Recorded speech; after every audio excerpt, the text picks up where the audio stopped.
Welcome to another episode of What Are You Reading? What Are You Writing? I don't know if you've noticed, but lately I've kind of flipped it and I've been asking about writing and then reading, but it's all the same and it's all good.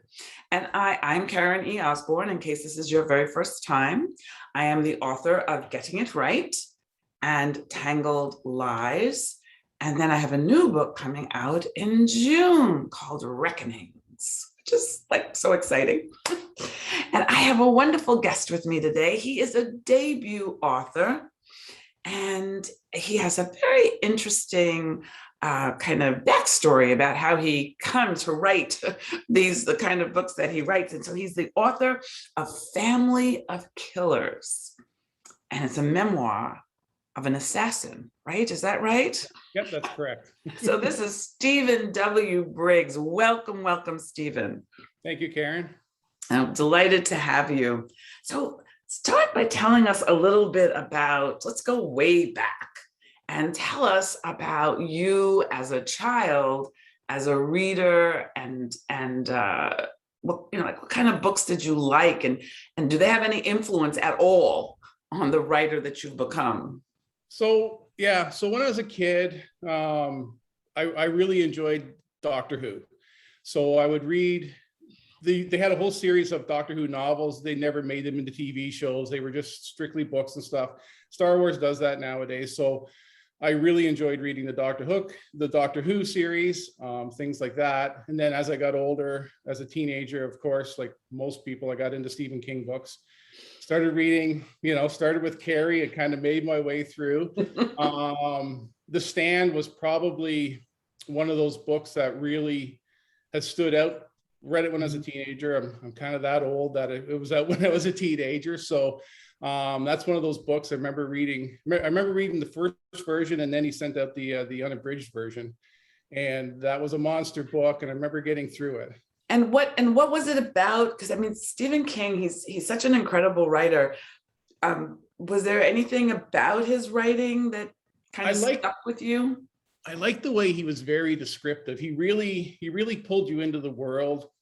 He really pulled you into the world that he was writing on, right? Whether it was vampires, whether it was The Stand, the end of world times, or any of that stuff. But he always had that little twist of reality to it. So with my books, that's what I've kind of worked on trying to do too, is keep that. Even though my book's a memoir of an assassin, I try to keep the reality of the locations real. I even use some of the background because it is a memoir, so it happens over a lifespan. So I'm able to use some historical stuff and bring real historical things, news items or whatever. Whether one of in the first book I talk about the one Beatle getting shot in New York City, and how the one character's father was actually involved in it, kind of thing. So little things like that, JFK murder, few little conspiracy things that kind of make you go, that actually could have happened, right? Yes. Right. So, and then obviously, one of the other things then I've started to do, and this is kind of going back into the history, is we all remember in high school we had to read all kinds of books in high school, the classics, as they say. So I started to reread those, like To Kill a Mockingbird, some of those books, kind of thing, just to take appreciation, because when you're in high school, you're just getting through it. You're trying to do the Coles Notes just to get your marks and get through it, right? Yes. So I've really appreciated those books from high school as I've reread them. I would say, in all honesty, all of them except for Shakespeare. But what? I still can't get through that man stuff.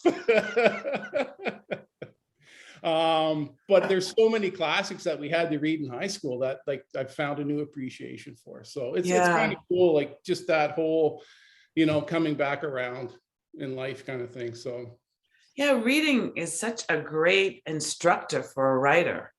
I learn from, I find myself reading for enjoyment, of course, and reading for escapism, but I really find myself reading to learn. And so I'm listening to a story or I'm reading a story, because I do both. And I think, oh, and I write, because it jogs something, or I just close it and go back and start writing because the work Yep. inspired me. And yeah, it's hard to be a good writer if you're not a ferocious reader, right? And I find now with the writing, it's hard to find time to do a lot of reading. Yes. Right. That's part of the I still have a full-time job right now. And so, I've got family, I've got dogs, I like to cycle. So you've got all these other things in play, and I'm having to give up so much to do the writing and it's not giving up because it's something I really appreciate. It's something I really only started about 3 years ago writing. I did a little bit of creative writing in school and stuff, and journaling maybe in my 20s and 30s, but I really never wrote anything up until about three years ago. Wow. So tell me about that. What inspired you to get to start writing? So it's a strange story. It's kind of cool. So I used to train in karate, and I used to train with a world champion fighter, and I was pretty good myself, kind of thing. So we would train. We were both training at the time for a fight, and I had taken a few concussions at that point.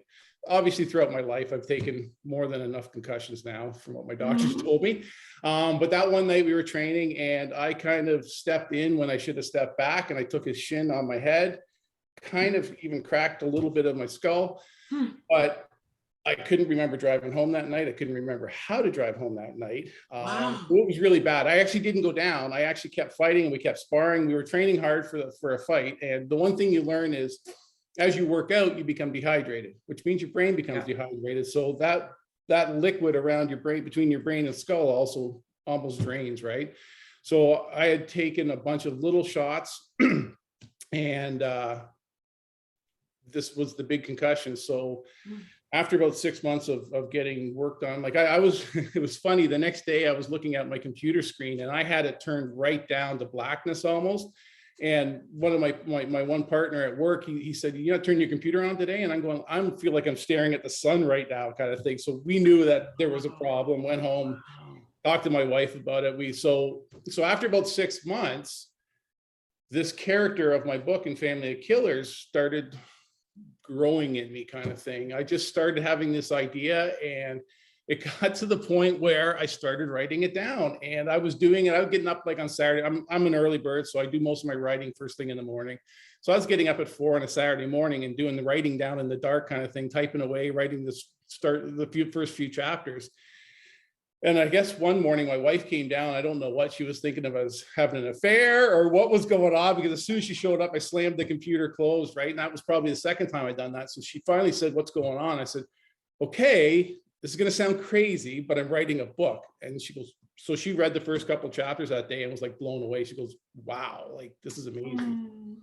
So that was kind of nice because I wasn't hiding it anymore, right? So why were you hiding it though? What was I don't nervous? know. There's a lot of things happen to your brain when you have a concussion, and sometimes even just normal thought of things like that. Believe me, like if people actually read, they're doing a lot more research on concussions now and stuff, and like you have strange thoughts, you have strange ideas, you don't trust people, you maybe trust some people too much that you've never trusted before. You definitely have some issues with judgment, I guess is probably the best way to put it. Wow. One of them was not telling my wife, which we've been married like 25 years, but not telling her that I'm writing a book.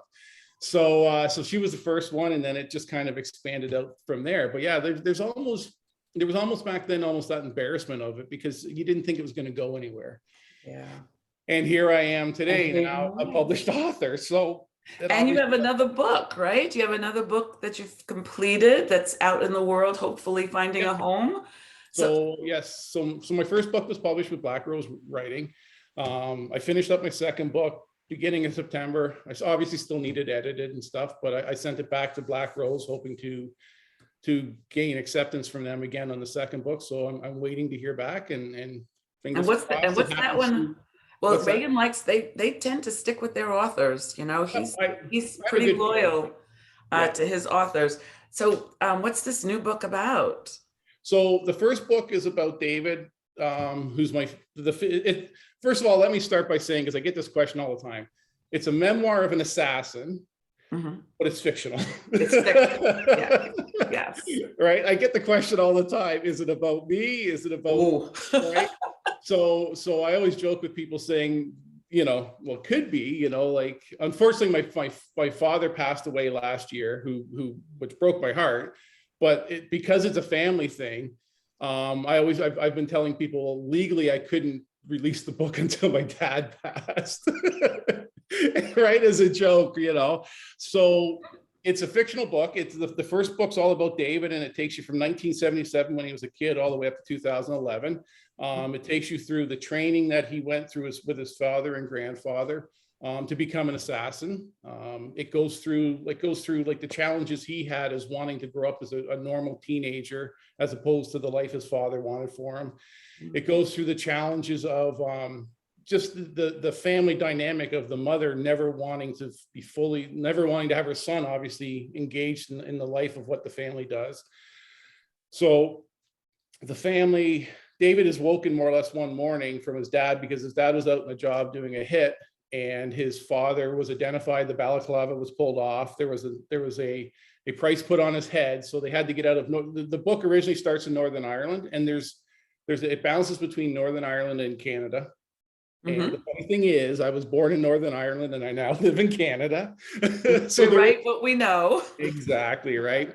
So the whole family, his mom's sister, his father, and David have to move to Canada, where they have a business partner who runs more or less just like over in Ireland. They run a underground kind of, the underworld kind of business of building and selling guns, doing hits for governments. They have the business partner in Guelph who runs a plumbing company as a front for, laundering money, for selling the guns that they build, for doing hits for the CIA, for CSIS, for bike gangs and all that. So that's the life that David grows up into. The guy that identified David the guy that identified David's father at the beginning of the book that did the hit also keeps involving himself in the family's life and causing total chaos to the family and problems without the family. So David finally reaches the age where he can kind of be on his own. So he starts doing his own jobs. He starts doing his own hits. And in the background, he's always constantly trying to find this character, Nigel, who has caused so much problems in his family's life. And like I said, uprooted him and his family from Northern Ireland to Canada. So at the end of the way the book goes is I walk you through his, not in detail, but I take you through the training up through teenage years when he starts working. I kind of skip over the 1990s, which I can get to in a minute, but I skip over the 1990s and then I get into the 2000s where David's now into his 20s and his 30s, still working. I detailed 2 or 3 hits that he does, one on a spiritual leader for the president, one on. You don't want to tell the whole plot. No.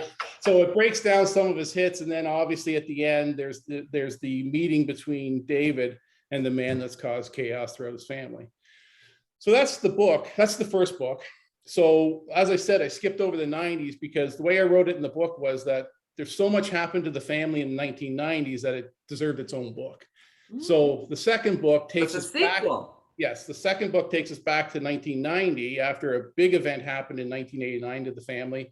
I'm now starting the book in 1990, and my second book takes us through the first couple of years of the 90s and the chaos that obviously this family is living through, and the jobs they do and the chaos that cause around the world. And I kind of involve the fall of the Soviet Union and the fall of the Berlin Wall, and there's some Russian ties into it and stuff. So the second book, yes, the second book is definitely a sequel to the first one, only kind of like a mid-sequel instead of like a sequel prequel. Correct. And then even the way I built the first book out, so I'm working on the third book now as I'm waiting to hear back from the second. I'm working on the third book, and the way I built out the first book is there's all these characters, like the father, the grandfather, some uncles. And in my heart and in my mind, I feel each one of them deserve their own book as well, because I built the characters up so much that they all have their own history. They all have their own life. So I've got 5 or 6 of these books possibly in my back pocket.